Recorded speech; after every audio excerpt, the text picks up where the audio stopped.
আসসালামু আলাইকুম এভরিওয়ান। তো আমাদের রিসেন্টলি একটা ভিডিও আপলোড হয়েছে দ্য রাইট নামে।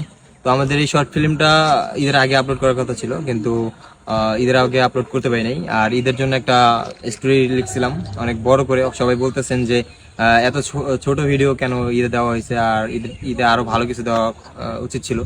তো আমরা আরো ভালো কিছুই দিতে চাইছিলাম, বাট সেটা হচ্ছে করতে পারি নাই। ওই যে তৌসিফ ভাইয়ের একটা শুট ছিল, অনেকেই জানেন যে আমরা খুলনা থেকে তৌসিফ ভাইয়ের একটা জখম নাটকের একটা শুটিং আমরা শেষ করছিলাম, আর ওইটার এডিটিং মানে অ্যাকশনের এডিটিং আর শুটিংটা নিয়ে একটা হিউজ প্যারা খাই, যে কারণে হচ্ছে এই কাজটা পিছিয়ে যায় আর ওইটা কমপ্লিট করতে পারি না। তাই আমরা এই দ্য রাইট এটা হচ্ছে আমরা কমপ্লিট করে আপলোড করে দিই টাইগার এসে।